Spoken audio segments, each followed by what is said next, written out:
گزشتہ برس کی طرح اس سال بھی آپ کے روبرو اس بی بی کا ذکر کرنے آیا ہوں جو زاہدہ ہیں، عابدہ، طاہرہ، راضیہ، مرضیہ، مملکت عصمت کی شہزادی کبریٰ، فاتح مباہلہ، ہم جیسے خاکی اور خاطی مقرر کے لیے بڑا مشکل ہوتا ہے کہ کہاں محبت عصمت پر اپنا خالی کشکول لے کر جائے، کس سے لفظوں کی بھیک مانگے اور بارگاہ معصومہ میں جان رسول کی بارگاہ میں، جگر گوشہ رسول کی بارگاہ میں خراج عقیدت پیش کریں۔ کسی بھی محترمہ، کسی بھی مستور کی عظمت کو پردے میں رہ کر بنا پردے کے ظاہر کیے ہوئے یوں بھی پرکھی جا سکتی ہے کہ وہ کس گھر میں آئی، کس کے، اس کے باپ کون تھے، اس کے دادا کون تھے، شادی ہوئی تو کس گھر میں ہوئی، اور اس بی بی کی آغوش کے پلے کیا بنے۔ جب میں معصومہ کو دیکھتا ہوں تو ظاہر ہے کہ خالق نے اس گود کا انتخاب کیا کہ جس کے صدقے میں خالق نے پوری کائنات کی تخلیق کی ہے، جس کے لیے کہا انی ما خلقت سمان مبنیتم ولا ارضم مدیتم ولا قمرم منیرم ولا فلک یدور ولا بیل یجری ولا فلک یسری الا فی محبت ہؤلاء الخمسۃ الذین ہم تحت الکساء، یعنی عرش، فرش، حور، طیور، ملک، حور، شمال، جنوب، مشرق، مغرب، بحر و بر، دشت و جبل، ارض و سما، شمس و قمر، کواکب، سیارے، ستارے، قطب، ابدال، قلندر، کہکشاں، نشیب، فراز، کلیاں، کہکشاں، برگ، کچھ نہ بناتا اگر فاطمہ کو نہ بناتا۔ وہ سیدہ جب گھر کا انتخاب ہوا کہ کس گھر میں شادی ہوئی تو سلطنت شجاعت کے شہنشاہ اعظم حضرت علی، مملکت ولایت کے بے تاج بادشاہ خیبر شکن علی، جس کا ہمسر کوئی نہ ہو، اس کی ہمسر سیدہ، جس کا ہمسر کوئی نہ ہو کائنات میں، اس کی ہمسر سیدہ شریک حیات، اور پھر جس کو گود میں پالا، ایک بیٹا حسن، ایک بیٹا حسین، وہ حسین کے جس کی ہے میں اسلام کا حسن ہے، وہ حسین کے جس کی سین میں اسلام کی سلامتی ہے، وہ حسین کے جس کی یہ میں اسلام کی یاری ہے، وہ حسین کے جس کی نون میں نظام مصطفیٰ کا جلوہ ہے۔ یوں تو اسلام کی ڈیفینیشن دینے کے لیے اللہ جانے کتنی سیرت النبی کی کتابیں لکھی گئی، مفسرین نے تعلیم حاصل کر کے قرآن مجید کی تفسیر لکھنا شروع کی، اور گھٹا ٹوپ موت کے اندھیروں میں سو کر گمنامی کے اتہاس میں گمنام ہو گئے، مگر خدا کی قسم اسلام کی ڈیفینیشن ہوتی رہے گی، تعریف بیان کرتی رہے گی، مگر کسی نے خوب کہا کہ اسلام دو چیزوں کا نام ہے، ایک ہاں کا اور ایک نا کا، اور ہاں بھی سیدہ سے لنک ہے اور نا کا تعلق بھی فاطمہ سے ہے۔ اسلام نام ہے ایک ہاں کا جو سیدہ کے شوہر نے ذوالشیرہ میں کیا تھا، اور اسلام نام ہے ایک نا کا جو سیدہ کے بیٹے حسین نے کربلا میں کیا تھا۔ اسلام سلامتی کا مذہب ہے، اسلام آشتی کا مذہب ہے۔ یہ تو مسلمانوں نے اسلام کو نہیں پہچانوایا، نہیں سمجھا سکے، ورنہ اسلام میں سلام کرنا سنت، جواب دینا واجب۔ کبھی غور کیا کہ سنت کیا ہے اور واجب کیا ہے؟ سنت یعنی جو نبی کرے ان کے نقش کف پاک پر چلنا، یہ سنت رسول ہے۔ اور جو نبی اپنی قوم کے لیے فرض بنا دے وہ واجب ہے۔ صبح کی نماز فرض ہے، واجب، نہ پڑھی تو گنہگار۔ ظہرین کی نماز فرض، نہ پڑھی تو گنہگار۔ مغرب اور عشاء کی نماز فرض، روزے فرض، حج فرض، زکوٰۃ فرض، اس کے الگ الگ نصاب، یہ ساری فرض ملت پہ کی نبی نے کہ یہ تمہارے لیے فرض ہے اگر اسلام کے دائرے میں زندگی گزارنا چاہتے ہو۔ لیکن سنت وہ ہے جو تمہارے لیے نہیں، جو نبی نے کیا، ان کے نقش قدم پہ چلو تو وہ سنت ہے۔ اب پوچھیں کوئی کسی بھی فرقے کا مسلمان ہو، مجھے بتاؤ کہ سلام کرنا سنت ہے یا واجب؟ سب کہیں گے سنت۔ اس کا مطلب ہے کسے سلام کرے، یہ ڈفرینشیٹ نہیں کیا نبی نے کہ بوئے کو سلام کرو، امیر کو سلام کرو، غریب کو سلام کرو، کافر کو سلام کرو، مسلمان کو سلام کرو، نہیں۔ سنت رسول یہ ہے کہ نبی آنے والے کسی بھی مہمان کو اتنا موقع نہیں دیتے تھے کہ وہ سلام کرے، اس کے سلام کرنے سے پہلے نبی خود سلام کرتے تھے۔ یہ ہے نبی کی سنت۔ اور سلامتی کا سلام کا مطلب ہی ہے کہ جس کو تم نے سلام کر لیا اس کی سلامتی کی ذمہ داری تم پہ ہے، چاہے وہ کافر ہے، چاہے وہ عیسائی ہے، چاہے وہ پادری ہے، چاہے وہ یہودی ہے، کوئی بھی مذہب کا ماننے والا ہو، جس کو سلام کیا اس کی سلامتی کی ذمہ داری جان کی، ایمان کی، اولاد کی تمہاری ہے۔ کتنا پیارا مذہب ہے اسلام، غور تو کرو۔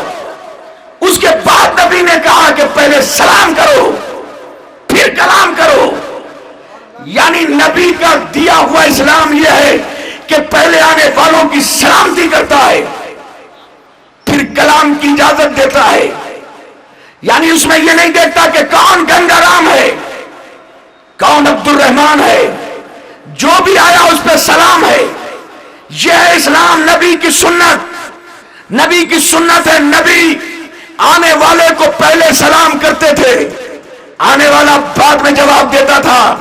ہمارے پاس ذرا سا اقتدار آ جائے، ذرا سا اختیار آ جائے، ذرا سی دولت آ جائے، ذرا سے مشہور ہو جائے، 4 گاڑیاں آ جائیں، ایک بنگلہ بن جائے تو چوراہے پہ اسی لیے کھڑے ہوتے ہیں کہ آنے جانے والے ہمیں سلام کرے، آنے جانے والے ہمارا احترام کرے۔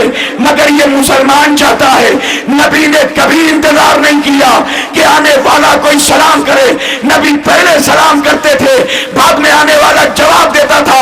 اب بتاؤ کہ جس اسلام میں آنے والے ہر آدمی کی سلامتی کی ذمہ داری ہو، وہ بے گناہوں پر تلوار چلانا، بے گناہوں پر داعش بن کر خون بہانا کہاں سے جائز کر دیتا ہے؟ اس کا مطلب یہ ہے کہ محمد کا اسلام اور ہے، ان بے غیرتوں کا اسلام اور ہے۔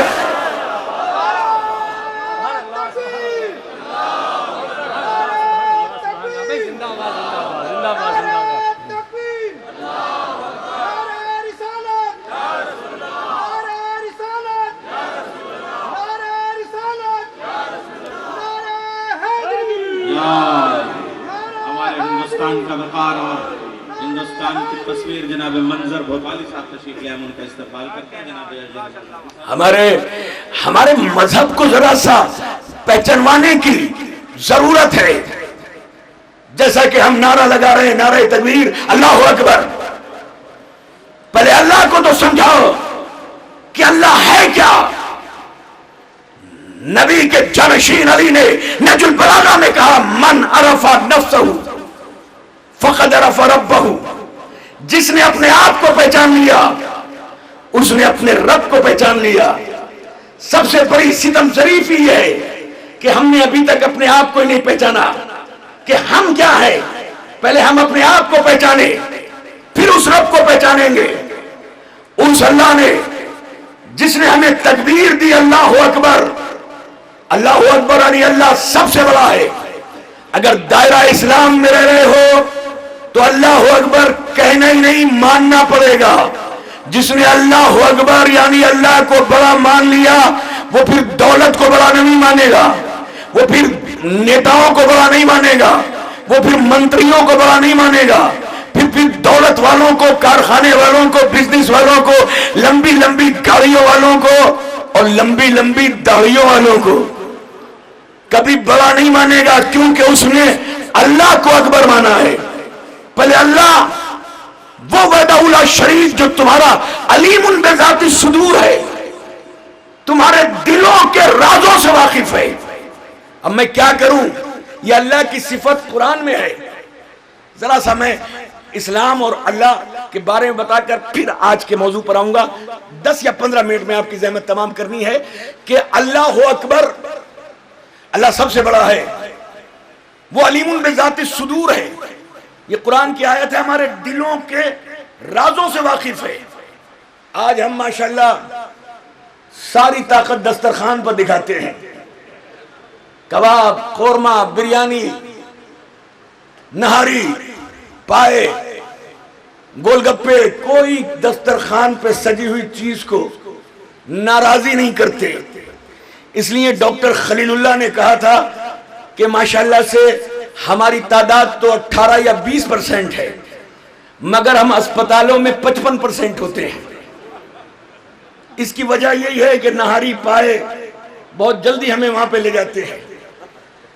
اور اگر کسی نہ کسی آدمی کو، شخص کو اٹیک پڑ جائے یا بائیں طرف سے یا دائیں طرف سے درد اٹھے اور وہ اسکاٹ ہاسپٹل میں چلا جائے، اس کے بعد ڈاکٹر اس کی اینجیوگرافی کر کے اس کے ہارٹ کی آرٹریز دیکھے تو سینے کو چاک کرنے کے بعد کارڈیو سرجن اپنی کھلی ہوئی آنکھوں سے دھڑکتے ہوئے دل کو دیکھ کر یہ تو بتا سکتا ہے کہ اس میں کتنی % کون سی آرٹری بلاک ہے، مگر دھڑکتے ہوئے دل کو کھلی ہوئی آنکھوں سے دیکھ کر یہ نہیں بتا سکتا کہ اس میں کس سے محبت ہے، کس سے عداوت ہے. یہ صرف اور صرف اللہ کی ذات پر، کیونکہ اس نے، اللہ نے تمہارے دلوں کے رازوں کو سمجھا ہے. کیونکہ وہ تمہارا ہی خالق نہیں، تمہارے دلوں کے رازوں کا خالق ہے، تمہارے راز جانتا ہے. اور پھر وہ تمہاری دنیا میں آنے سے پہلے، ہمارے مامو جان علامہ فیروز حیدر صاحب ایک بہت پیارا جملہ کہتے تھے کہ وہ کتنا رزاق متین ہے، کیا رزاق حقیقی ہے کہ ماں کی گود میں بعد میں تمہیں بھیجتا ہے، ماں کے سینے میں کوثر اور تسنیم کے دھارے پہلے دے دیتا ہے. اور اگرچہ خالی کوثر و تسنیم کے دھارے دے دیتا اور تمہیں دودھ پینے کا سلیقہ نہ دیتا تو کوثر و تسنیم چھلک کے رہ جاتے، مگر پیاسے کو پانی نہ ملتا. مگر خدا کی قسم یہ خالق ہے، وہ رب حقیقی ہے، وہ رب متین ہے کہ آنے سے پہلے اپنے مہمانوں کے کھانے کا انتظام کرتا ہے، ان کے پینے کا انتظام کرتا ہے. وہ رزاق متین. اللہ جانے ایک ہی وقت میں 2 انڈوں سے 2 بچے چونچے مار کے باہر نکلے، ایک مرغی کا بچہ اور ایک بط کا بچہ. دونوں گھر سے باہر نکلے. باہر نکلنے کے بعد ایک مرغی کا بچہ برابر میں کھڑے ہوئے ٹریکٹر پہ کودا، اس ٹریکٹر کے اندر پڑی ہوئی رائفل سے کھیلا، کھیلنے کے بعد نیچے اترا، نیچے اترنے کے بعد ایک توپ تھی، توپ کے منہ میں گھس گیا، ادھر سے ادھر نکل گیا، لیکن نہ توپ سے ڈرا، نہ ٹریکٹر سے، نہ کسی اور چیز سے۔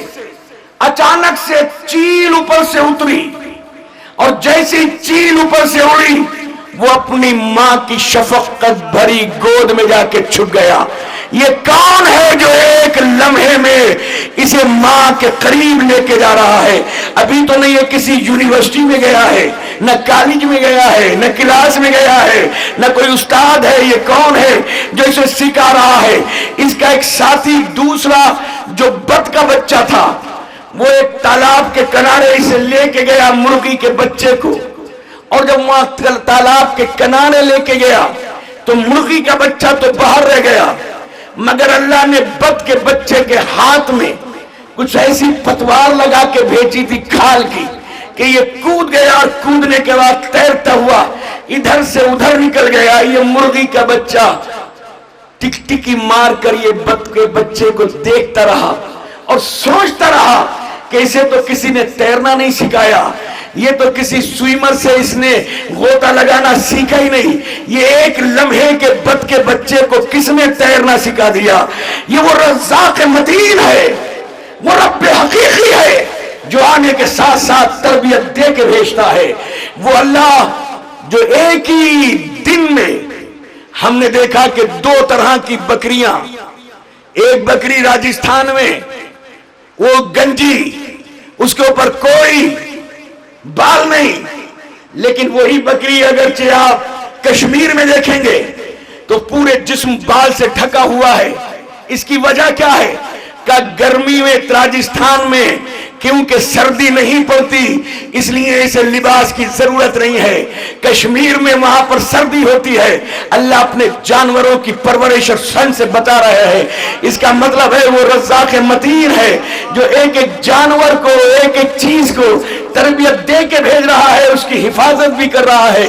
ایک کیلا ہمارے آفاق بھائی کی ٹیبل پہ سجا ہوا، میں نے دیکھا، کھول کے دیکھا کتنا ذائقہ دار اس کے اندر حلوہ، مگر کیسا پیک کر کے بھیجا ہے اوپر والے نے، بیکٹیریا فری، پولوشن فری، تمام کی تمام غلاظتیں دور، اور پورا کیلا ایسا پیک کر کے بھیجا ہے کہ آج کا سائنسدان سمندر کے کلیجے چیر رہا ہے، ستاروں پہ اپنی کمندیں ڈال رہا ہے، مگر ایک چھوٹے سے کیلے کو دیکھ کے یہ نہیں بتا سکتا کہ اس کی پیکیجنگ کے وقت ادھر سے پیک ہوا ہے یا ادھر سے پیک ہوا ہے۔ ایک ہی وقت میں انار دیکھیں، ایک ہی وقت میں ایک انار کو توڑ کے دیکھیں، پولوشن فری، کیونکہ آپ کو خوبصورتی پسند ہے تو کتنا خوبصورت انار بنا کر اس پہ خوبصورت تاج لگایا ہے۔ پتہ نہیں کارخانہ قدرت میں یہ کون سجا رہا ہے اس کو، اور سجانے کے بعد ہم نے جب اسے توڑ کے دیکھا، کیونکہ ہمارا کام تو توڑنا ہی ہے، گندگی تو ہم ہی پھیلاتے ہیں، وہ گنگوتری تو بالکل صاف کر کے بھیجتا ہے، مگر کانپور تک آتے آتے اس گنگا کے پانی کو تارکول کا پانی بنانے والے تو حضرت انسانی ہیں، ہم ہی تو ہیں، ورنہ وہ تو اس نے کتنا بہترین انار سجا کے بھیجا، اور انار کے اندر خوبصورت یاقوتوں کی جماعت لگا کے بھیجی، ایک کے اوپر ایک یاقوت سجا کے بھیجا۔ ایک چیز پسند نہیں آتی نا تو کہیں پر انگور اس نے اس خول کے اندر، انار کے خول کے اندر کہیں یاقوت سجا دیے، کہیں کو در نجف، سفید رنگ کے در نجف جو سجا دیے، مگر پتہ نہیں کون ہاتھ ہیں جو یہ سجا سجا کے حضرت انسان کو بھیج رہے ہیں۔ میری سمجھ میں نہیں آتا کہ وہ صرف امرود کو گودا گودا ہی نہیں بھیجتا، یہ تو ہم ہیں جو سیڈ لیس کر دیتے ہیں، ورنہ امرود کے اندر بیج بھی ہوتے ہیں۔ میری سمجھ میں نہیں آتا، ہماری دانتوں میں چپتے ہیں، زبان کو پریشان کرتے ہیں، تو یہ انگور کے اندر بیج ڈالنے کی ضرورت کیا ہے؟ کیا یہ بیج نہیں ہے؟ آنے والی نسل کی رزق کی بقا کا اعلان ہے، یہ بیجی جو ہیں جو بعد میں یہ سیڈز ہیں جو زمین میں جائیں گے، خدا کی قسم اپنی اسی ربوبیت کو، اسی رزاقیت کو، اسی حکمت کو، اسی الوہیت کو اسے اظہار کرانا تھا کہ میں نے آدم کے بندوں کو تو بنا دیا، مگر میری اس الوہیت کا، میری اس رزاقیت کا، میرے اس علم کا، میرے اس رزاق متین ہونے کا اعلان کون کرے گا، بتائے گا کون؟ اس نے اپنی الوہیت کو بتانے کے لیے، اس نے اپنی رزاقیت کے ثبوت کے لیے ایک نہیں بلکہ 14 معصومین کو اس دنیا میں بھیجا۔ کسی کو محمد مصطفیٰ بنا دیا، کسی کو علی مرتضیٰ بنا دیا، کسی کو علی مرتضیٰ بنا دیا، کسی کو حسن مجتبیٰ بنا دیا، کسی کو حسین سید الشہداء بنا دیا، کسی کو فاطمۃ الزہرا بنا دیا۔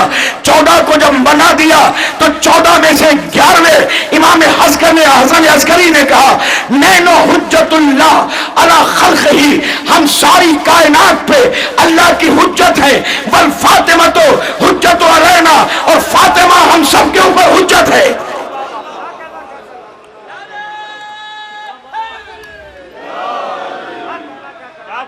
اور پھر سیدہ کے لیے، پھر فاطمہ کے لیے ساری چیزوں کو مسخر کر دیا، مطیع بنا دیا۔ ورنہ سورہ نجم پڑھو، اور سورہ نجم پڑھنے کے بعد ایک چیز دیکھو کہ وَالنَّجْمِ اِذَا هَوَىٰ مَا ضَلَّ صَاحِبُكُمْ وَمَا غَوَىٰ وَمَا يَنطِقُ عَنِ الْهَوَىٰ إِنْ هُوَ إِلَّا وَحْيٌ يُوحَىٰ۔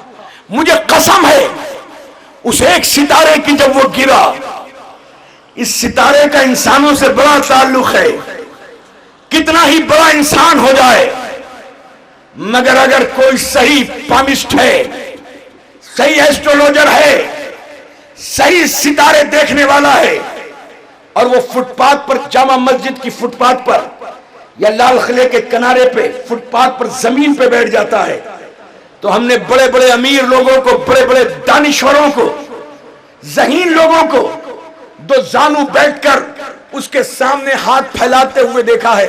پتہ نہیں کیوں ہماری قسمت کے ستارے خراب ہو رہے ہیں، ذرا دیکھ کے تو بتاؤ یہ ہماری قسمت خراب کیوں ہے؟ دوست دھوکہ دے رہے ہیں، رشتہ داروں سے وفا نہیں ہو رہی، وجہ کیا ہے؟ تو وہ کہتا ہے تمہارا ستارہ سید میں ہے، تمہارا ستارہ خراب ہے، تمہارا ستارہ آج تک ٹھیک نہیں چل رہا۔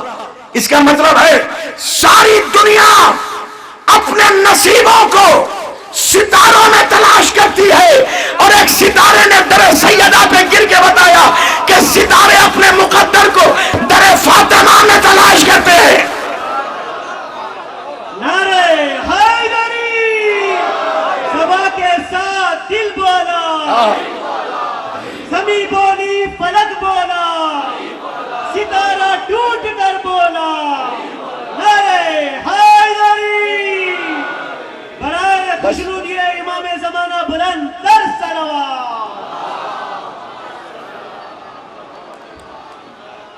میں نے شروع میں ہی عرض کیا ہے کہ جناب سیدہ کو سمجھنا ہے تو خدا کو سمجھو یا خدا کی کتاب کو سمجھو۔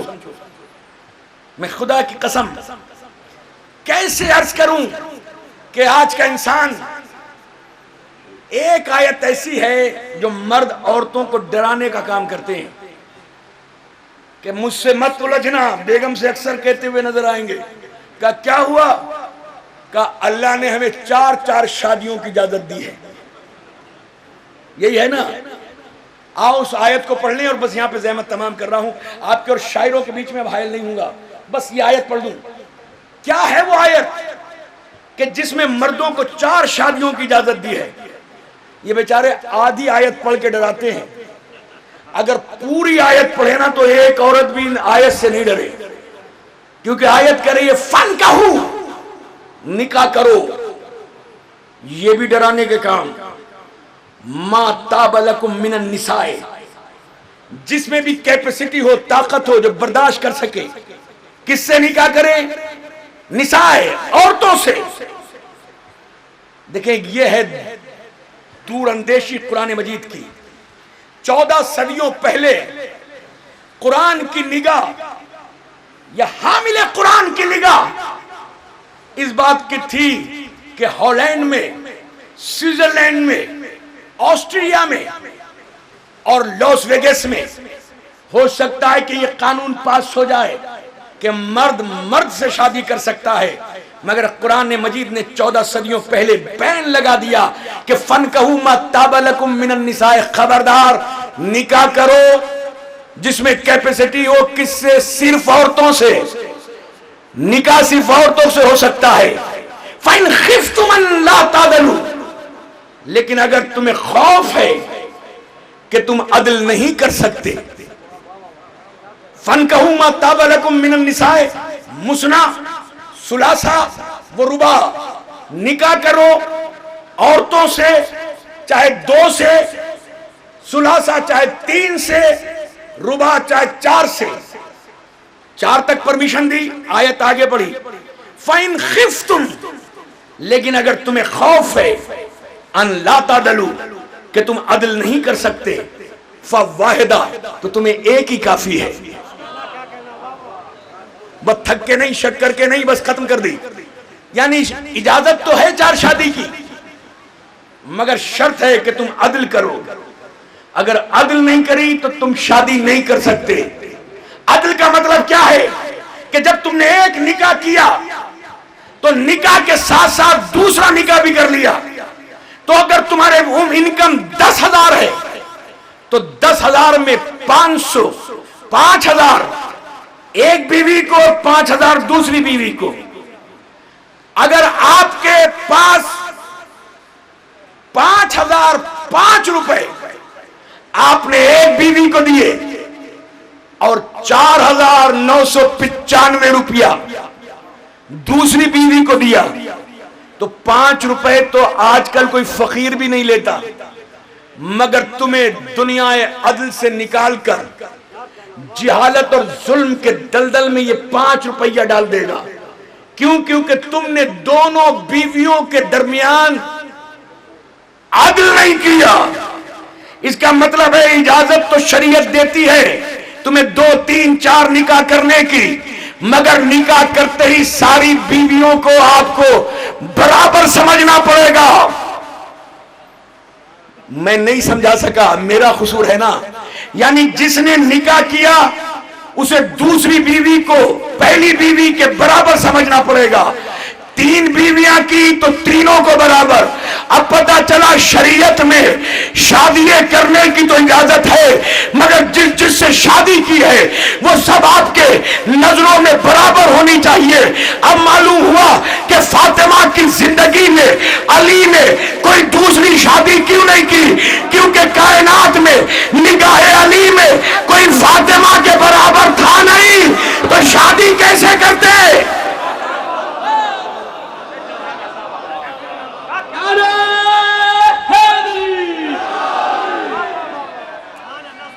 اب نہیں.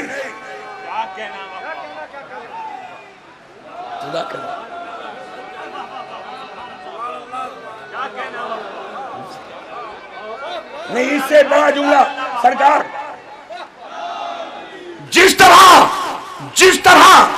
سیدہ کی شادی میں، سیدہ کی زندگی میں علی نے کوئی دوسری شادی نہیں کی، اسی طرح مادر فاطمہ خدیجۃ الکبریٰ کی حیات تک جناب رسالت مآب نے کوئی دوسری شادی نہ کر کے یہ بتا دیا کہ محمد کی نگاہ میں بھی خدیجہ جیسی کوئی عورت نہیں ہے.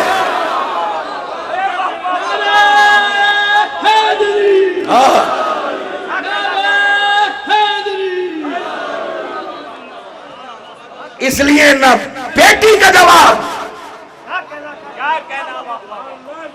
نہ ماں کا جواب،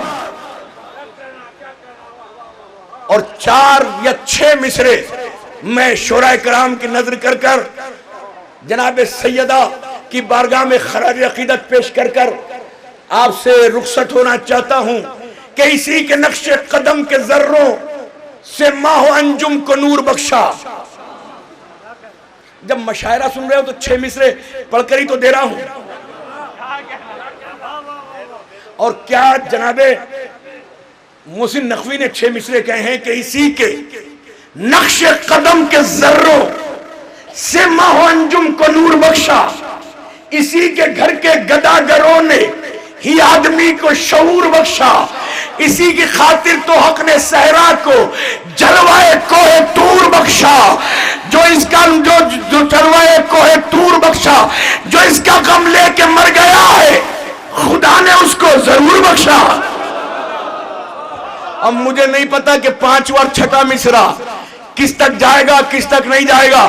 اسی کے نقش قدم کے ذروں سے ماہ و انجم کو نور بخشا, اسی کے گھر کے گداگروں نے ہی آدمی کو شعور بخشا, اسی کی خاطر تو حق نے صحرا کو جلوائے کوہ طور بخشا, جو اس کا غم لے کے مر گیا ہے خدا نے اس کو ضرور بخشا.